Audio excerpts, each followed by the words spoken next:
doing something which you have a habit of and you're accompanying studying with that, you kind of make a connection, you kind of associate things, and then you study effectively.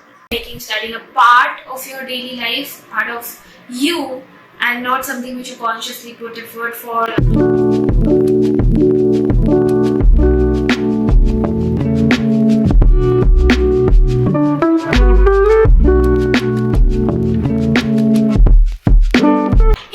Welcome back to the channel. I'm Nirani, and today I will be sharing with you 5 quick time management tips which I have learned as a student, which have helped me improve my relationship with time well.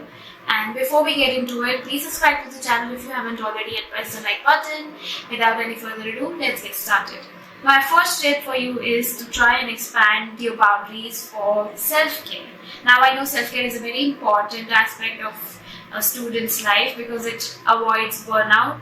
But if an ideal self-care routine looks like watching TV or scrolling aimlessly on Instagram for you, I'd suggest you take a reality check, because joining clubs, societies, or even socializing with friends, doing extracurricular activities is what will, make you feel more grateful about your student life rather than spending your time alone locked up in a room, binge watching a show which you will not even remember as an adult. So I suggest you to utilize your free time effectively to your advantage while you feel good about it. It is more helpful in the long run too. So I suggest you to take care of what you are doing for your self-care and expand your boundaries if you can.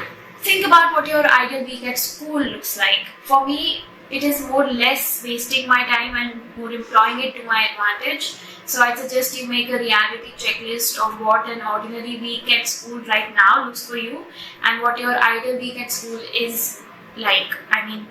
For me, it is, if I come back from school and I'm sleeping for 3 hours straight, it has a very bad effect on me and my studies, because it makes me have less time to study.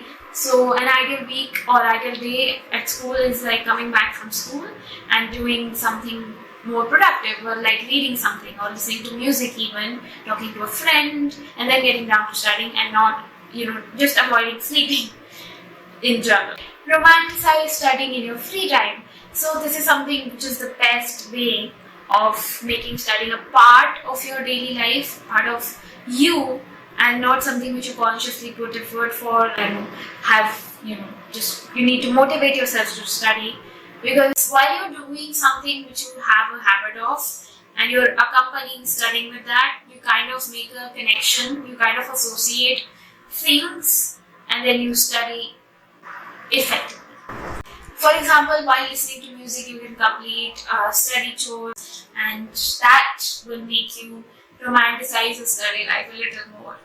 Run your life religiously on Notion. Notion is my lifesaver. Why, you ask? Because it helps me be more intentional with how I'm spending my time in a day. Considering how I tend to say yes to a lot of extracurricular activities without pondering much over how I have to, just complete my studying in a rush, I tend to make a lot of compromises in the balance between my study life and my social life. So Notion template keeps me in check of what I can say yes to and when I'm available for extracurricular stuff. Planning down everything, and by everything I mean literally everything you have to complete in a day. When you're consciously planning down and writing a list of whatever you have to complete in a day, you have this thing in the back of your mind that you have a lot of tasks to complete, and how you can, employ your free time, the chunks of free time that you have in between classes or in between breaks. You should be more aware of how you're spending your time rather than wasting it on social media. For example, if I have 12 or 10 minutes break between a class, and I can utilize that time for revising my flashcards or, intentionally putting time to study, rather than spending time on social media, I can choose to scroll on social media, and maybe I can think that 12 minutes or 10 minutes is nothing, but it makes a lot of significance when you take it as a whole. And lastly, There's one thing that I want to say is that don't let studying or productivity come in the way of socializing, building connections, or spending time with your friends, because this is the time that you will remember or you will recall happily as an adult, and not this thing which you have in your mind that, oh, I was so focused at studying and I did not have any time to socialize. This is not something to be proud of, because the most important thing about being a student is that you spend time with your friends also and you study as well. When you become an adult and you spend time reflecting on these years, you should become happy and grateful for the time you spent with your friends rather than regretful that you did not go out as much as you should have and just spend time studying or watching TV. Okay, that is it for today, guys. I hope you liked this, and if you did, please leave a comment down below and tell me what you thought about these tips and if these tips actually helped. And that is me signing off. I hope you have a good day. Bye!